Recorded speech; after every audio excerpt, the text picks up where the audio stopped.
गरीब के पेड़ पर जादुई बैंगन। मचलापुर नामक एक गांव था जहां रोहित अपने परिवार के साथ बहुत खुशी से रह रहा था। उसके परिवार में उसकी मां प्रभा, बहन सौम्या और बड़ा भाई राकेश और भाभी नीता थी। रोहित पेशे से किसानी करता था। वह कम पढ़ा लिखा भी था, पर उसका भाई राकेश, उसने शहर जाकर पढ़ाई की थी। इसी बात का उसे घमंड था। वह घमंड उसकी पत्नी में भी था। रोहित अपने खेत में हल चलाकर तपती गर्मी में घर आया ही था कि रोटी बनाते हुए भाभी से कहता है, भाभी, मैं घर आ गया। आज बहुत गर्मी थी, थोड़ा सा पानी दे दीजिए। और खाने में क्या बनाया है? देवर जी, मैं आपकी नौकरानी नहीं हूँ, तो पानी आप खुद पी लीजिए। और खाना मैंने आपके लिए बनाया नहीं है। मैंने सिर्फ राकेश जी और माँ जी का ही खाना बनाया है। बाकी आप अपनी बहन का भी खुद बना लेना, मुझे और भी काम है। जब देखो भाभी भाभी करके नौकर बनाने का काम करवाता है। जी भाभी। थका हारा खेत से घर आकर रोहित पानी पीकर खुद चूल्हे पर टेढ़ी मेढ़ी रोटी बनाता है तो उसकी बहन कहती है, अरे भैया, आप ये क्या कर रहे हो? मैं बना देती हूँ खाना, आप वैसे भी थक चुके हो। वैसे भैया, भाभी इतनी बेरुखी क्यों करती हैं हमसे? घर के काम में भी हाथ भी नहीं बटाती, सिर्फ अपना काम करती हैं। कोई बात नहीं सौम्या, हम छोटे हैं। तभी सौम्या रोटी बनाकर अपने भाई को खिला देती है, जहां भाई भी उसे अपने हाथ से खाना खिलाता है। और घर की बड़ी बहू घमंडी होने के कारण आलसी भी थी। उसे किसी के जज्बातों से कोई मतलब नहीं था, सिर्फ अपने पति से मतलब रखती थी। कभी कभी तो सौम्या रोहित को वो यूं ही सुना दिया करती थी। साथ ही घर में पैसों की बहुत कमी थी। जहां बड़ा बेटा अच्छा पैसा कमाता था और किसी को भी नहीं देता था, पर छोटा बेटा अपने खेत में जो भी उगाता उसे बेचकर अपनी माँ बहन का खर्चा चलाता था। पर एक दिन उसके खेत की सब्जी के पेड़ पौधे सब खराब हो गए, यहाँ तक कि पसंदीदा बैगन भी। ये देखकर रोहित अपनी माँ की गोद में सर रखकर कहता है, माँ, मैंने इतनी मेहनत करी थी, इसके बावजूद मेरे खेत में सारी फसल बर्बाद हो गई। अब मेरे पास पैसे भी नहीं है, क्या होगा? चिंता मत कर बेटा, तेरा बड़े भाई पैसे वाला है, उससे पैसे मांग ले और खेत में दोबारा खेती कर, क्या पता कुछ अच्छा हो जाए। मुझे नहीं लगता कि बड़े भैया पैसे देंगे, पर एक बार कहकर जरूर देखूंगा। आखिर सौम्या की शादी का खर्चा भी तो मेरे कंधों पर है, क्योंकि भाई ने पहले ही इनकार कर दिया। ये बोलकर रोहित अपने बड़े भाई राकेश के पास जाकर पैसे मांगता है। तभी वह तेवर दिखाकर कहता है, क्या बोला तुमने? मैं तुम्हें तुम्हारे खेत में उन पेड़ पौधों के लिए पैसे दूं? बिल्कुल नहीं। देखा, अगर आज तुम मेरी तरह पढ़ लेता तो गवार नहीं होता। खैर, मैं किसी को एक फूटी कौड़ी नहीं दूंगा, और मैं यहाँ रहूंगा भी नहीं अब तुम जैसे गंवार लोगों के साथ। मैं और मेरी पत्नी शहर में रहकर शहर के तौर तरीके से जिएंगे। भैया, आप जा रहे हैं? आप जानते हैं माँ की तबीयत बिगड़ी हुई है। फिर भी मुझे कुछ नहीं पता, सब तुम ही करो, मैं तो चला। अगले 2 दिन में ही राकेश अपना सामान बांधकर पत्नी के साथ शहर की ओर रवाना हो जाता है। वहीं दूसरी ओर घर के खर्चे, माँ की दवाई, बहन की शादी को लेकर रोहित के मन में बहुत कुछ चल रहा था, क्योंकि कमाई का जरिया ठप हो गया था। वह दूसरी जगह काम भी करता है तो लोगों से काफी कुछ उल्टा सीधा सुनने को मिलता है।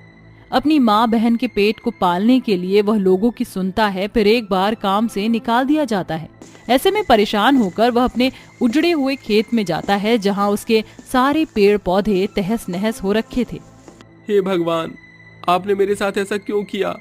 इतनी परिश्रम के बाद भी मुझे सफलता नहीं मिली, न मेरी नौकरी रही। अब मैं अपने परिवार का ख्याल कैसे रखूंगा? उसके रोते हुए आंसू जमीन पर पड़ रहे थे। तभी जमीन से 2 जड़ निकलती हैं। एक बड़े से पेड़ का रूप ले लेती हैं, जो कि बैंगन का पेड़ होता है। दूसरी जड़ रोहित के पैर को पकड़ लेती है। तभी रोहित का ध्यान जाता है, ये क्या? मेरे पैर में ये जड़ कैसे बन गई? अरे अरे अरे, इसकी जड़ तो कहीं जा रही है, जरा देखता हूं मैं। अपने पैरों में से वो जैसे जैसे जड़ निकालता है और धीरे धीरे उस जड़ की पहुंच तक पहुंचता है, तो सामने देखता है कि उसके खेत में एक बड़े से बैंगन का पेड़ है, जिसे देखकर वो कहता है, अरे, मेरे खेत में सब कुछ उजड़ गया था, ये इतना बड़ा पेड़ कैसे आया? और इस पर तो बहुत सारे बैंगन भी हैं। रोहित चमचमाते बैंगन को देखकर 2 बैंगन तोड़ता है, जिसके तोड़ते ही वहां 2 नए बैंगन आ जाते हैं और अचंभित होकर कहता है, अरे बाप रे बाप, ये क्या? बैंगन तोड़ने के बाद दोबारा बैंगन आ गए? कहीं ये जादुई बैंगन का पेड़ तो नहीं है? तभी जादुई बैंगन पेड़ खुशी से झूम कर कहता है, तुमने बिल्कुल ठीक पहचाना, मैं एक जादुई बैंगन का पेड़ हूँ। तुम इतने हताश परेशान थे कि तुम्हारे आंसुओं से मैं पिघल गया और मेरी जड़ जमीन से निकलकर एक बड़े जादुई बैंगन के पेड़ में तब्दील हो गई। अब तुम जितने मर्जी चाहो इस बैंगन को तोड़ सकते हो, ये कभी खत्म नहीं होंगे, न खराब होंगे। इन्हें बेचकर तुम अपने घर की सारी स्थिति ठीक कर सकते हो। अरे सच में? मुझे तो यकीन ही नहीं हो रहा। मेरी मदद करने के लिए बहुत बहुत शुक्रिया। फिर रोहित जादुई बैंगन को तोड़कर अपने गमछे में रखता है। तभी पेड़ पर और बैंगन आ जाते हैं। जादुई बैंगन पेड़ का शुक्रिया अदा करके वो घर पर बैंगन ले जाता है। ये देखकर माँ और बहन कहती हैं, भैया इतने सारे बैंगन कहाँ से लाए? तुम पर तो पैसे नहीं थे। हाँ बेटा, बताना, अभी तक तो तेरे हाथ खाली थे, अचानक कैसे भर गए? माँ ये समझ लो भगवान ने हमारी सुन ली। मेरे खेत में जादुई बैंगन का पेड़ उगा है, जिससे अब हम अच्छी जिंदगी काटेंगे। सौम्या, तुम बैंगन का भरता और बैंगन के पकौड़े चाय के साथ बना दो। उसके बाद मैं मंडी में बैंगन का इतना सस्ता दूंगा कि पूरे बाजार में कोई बेच नहीं रहा होगा। इससे सभी लोग मेरे बैंगन खरीदेंगे। अरे वाह बेटा, ये तो बहुत अच्छी तरकीब है। कुछ ही देर बाद तीनों मिलकर बैंगन के पकौड़े का नाश्ता करते हैं। उसके बाद रोहित मंडी में ढेर सारे बैंगन लेकर बेचने के लिए निकल जाता है। बैंगन ले लो, बैंगन 10 रुपए किलो, सस्ते ताजा ताजा बैंगन ले लो। बड़े बैंगन, छोटे बैंगन, बनाओ इसका भरता, पकौड़ा, सब्जी, अचार। बैंगन बैंगन। अरे आप तो बहुत सस्ते बैंगन दे रहे हो, जरा 1 किलो दे दीजिए। क्या इतने सस्ते बैंगन? मुझे तो 2 किलो दे दीजिए भाई साहब। ये लीजिए आपके बैंगन। कुछ ही देर में एक एक करके रोहित के सारे बैंगन खत्म हो जाते हैं। वह दोबारा से जादुई पेड़ से बैंगन तोड़कर लाता है और मंडी में बेचता है। सस्ते के कारण फिर से बैंगन खत्म करके वह अपने घर लौट आता है, जहां उसकी पहली कमाई बहुत ज्यादा होती है। इससे तीनों खुश हो जाते हैं। इसी तरह रोहित जादुई बैंगन पेड़ की मदद से रोज बैंगन बेचता है, जिससे उसे काफी मुनाफा होता है। 6 महीने बाद पैसे इकट्ठे करके वह अपनी बहन की शादी एक अच्छे घर में करा देता है। वहीं दूसरी ओर अपनी माँ का इलाज भी करवा देता है, जिसके बाद उसकी माँ स्वस्थ हो जाती है। तभी प्रभा कहती है, बेटा तूने अपने भाई के जितना पढ़ा लिखा ना होने के बाद भी इतनी परिश्रम और सफलता प्राप्त की है। मैं बहुत खुश हूँ और अपनी बहन की शादी भी कर दी। मैं भी ठीक हूँ। तू अपने ऊपर भी ध्यान दे, मैं भी अपनी बहू पर हुक्म चलाऊं। बड़ी बहू बेटों ने तो वो रूप दिखाया जो मैं कभी सोच भी नहीं सकती थी। क्या बोलूं माँ, आप ही कोई अच्छी सी लड़की देख लो जिससे मैं शादी कर सकूं। ठीक है बेटा। ये कहकर प्रभा रोहित के लिए लड़की ढूंढती है। वहीं दूसरी ओर रोहित जादुई बैंगन पेड़ से बैंगन को बेच देता है। उन पैसों से वह गरीब लोगों की मदद करता है और उन्हें भी खाने के तौर पर बैंगन बांट देता है। वह किसी को भी अपने घर से खाली हाथ नहीं भेजता था। शुभ मुहूर्त देखकर प्रभा अपने बेटे रोहित की शादी सुप्रिया नाम की सुशील लड़की से करा देती है, जिसके बाद सुप्रिया घर की सारी जिम्मेदारी संभालती है और रोहित एक अच्छा खासा व्यापारी बनकर खुशी खुशी रहता है। धामू बाजार में ठेले पर सब्जियां बेच रहा होता है। आलू ले लो, प्याज ले लो, टिंडे ले लो, हरी सब्जियां ले लो। आओ आओ भाई, आलू ले लो, प्याज ले लो, टिंडे ले लो। भाई साहब जरा आधी किलो आलू तो देना। हाँ हाँ बहन जी, ये लीजिए, अभी के अभी तोल देता हूँ। धामू आधी किलो आलू तौल देता है और उस औरत को दे देता है, जिसके बाद वह बाजार में ठेले को यहाँ से वहाँ ले जाकर लोगों को सब्जियां बेचता रहता है। इसी प्रकार उसका रोजमर्रा का खर्चा चल रहा था। शाम होते होते धामू कमाए हुए पैसों में से कुछ दवाइयां खरीदता है और घर को लौटने लगता है। अरे भाई, रात हो गई है, मेरी पत्नी और मेरे बच्चे मेरा इंतजार कर रहे होंगे। धामू जैसे ही घर पहुँचता है, उसकी तीनों काली बेटियां घर में साफ सफाई और खाना बना रही होती हैं।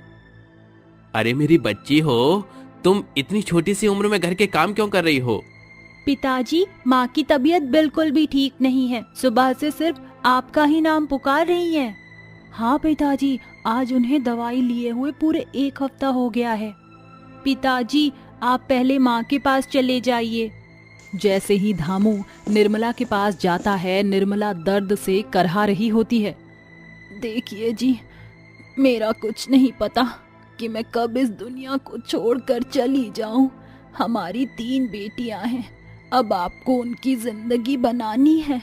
मुझसे वादा करो कि आप हमारी तीनों बेटियों की परवरिश अच्छे से करोगे। मैं तुमसे वादा करता हूँ निर्मला, मैं अपनी तीनों बेटियों की परवरिश अच्छे से करूंगा, लेकिन तुम ऐसा कुछ मत कहो, तुम्हें कुछ नहीं होगा।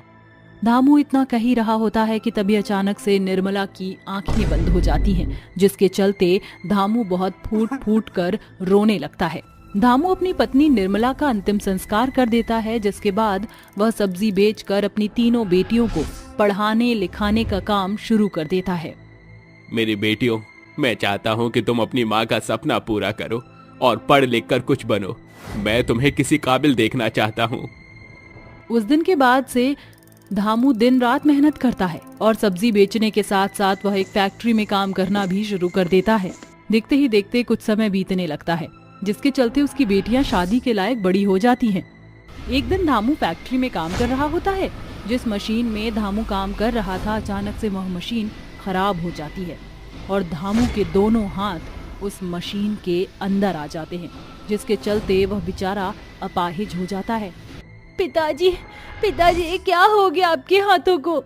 पिताजी, ये सब कैसे हुआ और किसने किया? बेटी, इसमें किसी की कोई गलती नहीं है। मेरी ही गलती की वजह से मेरे दोनों हाथ मशीन में चले गए और मैं अपाहिज हो गया। नहीं पिताजी, ऐसा मत कहिए।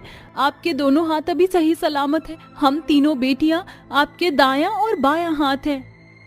बेटियों, मैं तुम्हें पढ़ा लिखा तो नहीं पाया, लेकिन तुम्हारी शादियों के लिए मैंने कुछ पैसा जोड़ा है। तुम शादी करके अपना घर बसा लो। आपको इस हालत में कैसे छोड़ सकते हैं पिताजी? अरे बिटिया, बेटी तो पराया धन होती है। एक ना एक दिन तो उन्हें जाना ही होता है। तू क्यों चिंता करती है मेरी बच्ची? धामू की तीनों बेटियां उसकी बातें सुनकर रोने लगती हैं, जिसके बाद बेचारा अपाहिज धामू अपनी तीनों बेटियों के लिए रिश्ते ढूंढना शुरू कर देता है। लेकिन कई कोशिशों के बाद भी उसे अपनी बेटियों के लिए कोई अच्छा रिश्ता नहीं मिल पाता, क्योंकि उसकी बेटियों का रंग सांवला था। अरे भाई साहब, क्या बताएं तुम्हें, आजकल कोई भी काली या सांवली लड़कियों से शादी नहीं करना चाहता। सबको तो अपने घर में गोरी बहू चाहिए। जैसे पंडित जी, मैं अपनी तीनों बेटियों की शादी अच्छे घर में करना चाहता हूँ। उसके चलते मुझे जितना दहेज देना होगा मैं वो भी दे दूंगा। अच्छा, ऐसी बात है? तो फिर ये देखो, ये 3 लड़के तीनों भाई हैं और अच्छे घर से हैं। तीनों खुद की कंपनी चला रहे हैं। धामू को वह तीनों लड़के पसंद आ जाते हैं। पंडित जी, मुझे रिश्ता मंजूर है। जितनी जल्दी हो सके इन लड़कों से मेरी तीनों बेटियों की शादी की बातचीत आगे बढ़ाओ। लेकिन याद रहे, दहेज में पूरा 5 तोला सोना और घर का सारा सामान और तीनों दामादों को गाड़ियां देनी होगी। धामू दहेज के लिए तैयार हो जाता है, जिसके बाद वह उन तीनों लड़कों से अपनी तीनों बेटियों की शादी कर देता है। शादी के बाद जब वह तीनों अपने ससुराल में आती हैं, तो घर पर आए हुए मेहमान उन्हें देखकर कहते हैं, अरे जरा देखो तो सही, विमला की बहू कितने सांवले रंगत और काले चेहरे वाली है। हाँ बहन, तुम सही कहती हो। ऊंची दुकान, बेके पकवान। जितने ये अमीर हैं उतनी ही इनकी बहू काली है। तभी वहाँ विमला आ जाती है। मैं बहुत देर से सोच रही थी कि पूरी पार्टी में ऐसे लोग कहाँ चले गए जो अपने मनोरंजन के लिए लोगों का मजाक उड़ाते हैं। देखा, मैंने तुम्हें ढूंढ लिया। तो मेरी बहुओं का मजाक उड़ाकर तुम्हें कैसा लगा? हमने तो वही कहा जो सच है। अच्छा, ऐसी बात है तो फिर तुम काली क्यों हो? अरे काला होना कोई पाप नहीं है। ये तो ऊपर वाले ने ही 2 रंग बनाए हैं और मुझे तो मेरी बहू बहुत सुंदर लगती है। विमला की बात के आगे कोई कुछ नहीं कह पाता। वहीं विमला की तीनों बहू ये सब सुनकर बहुत खुश होती हैं। लेकिन शादी के बाद सभी फंक्शन के बाद विमला अपनी बहुओं से कहती है, देखो, इस घर के कुछ कायदे और कानून हैं। हमारे घर की बहू बाहर नहीं जाती। जो चाहिए उसे इस घर में ही मिल जाएगा। बाकी के नियम धीरे धीरे सीख जाओगी। ये कहकर वो वहाँ से चली जाती है। अरे, मुझे तो लगा था कि हमारी सास बहुत अच्छी हैं, लेकिन ये तो बहुत सख्त हैं। लेकिन हम तीनों को अपनी माँ का और अपने पिता का सपना भी तो पूरा करना है, और उसके लिए हमें पढ़ाई के साथ साथ बाहर भी जाना होगा। ये सब कैसे होगा? तीनों बहनों को अपनी माँ का सपना पूरा करना था, जिसके चलते वो अपने ही घर में छुप छुप कर पढ़ाई शुरू कर देती हैं।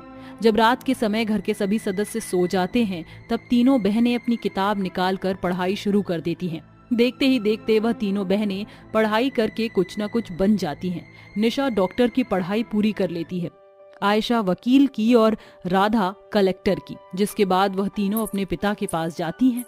पिताजी, देखो, मैं वकील बन गई और मैं कलेक्टर बन गई। देखो पिताजी, मैं भी डॉक्टर बन गई। आपका सपना हम तीनों बहनों ने पूरा कर दिया।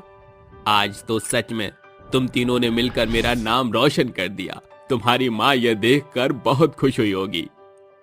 तभी वहां अचानक से विमला अपनी कुछ बिगड़ैल सहेलियों को लेकर पहुंच जाती है, जिसे देखकर निशा, आयशा और राधा तीनों बहुत डर जाती हैं। माफ कर दीजिए माँ जी, हम अपने पिताजी का सपना पूरा करना चाहते थे, इसलिए हमने पढ़ाई की।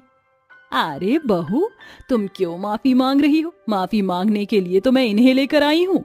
ये वही औरतें हैं जिन्होंने ये कहा था कि मेरी सावली बहू किसी लायक और किसी काबिल नहीं। तो देख लिया तुम सबने कि रंग और रूप कुछ मायने नहीं रखता। असल जिंदगी में इंसान की समझदारी और उसकी अच्छाई ही मायने रखती है।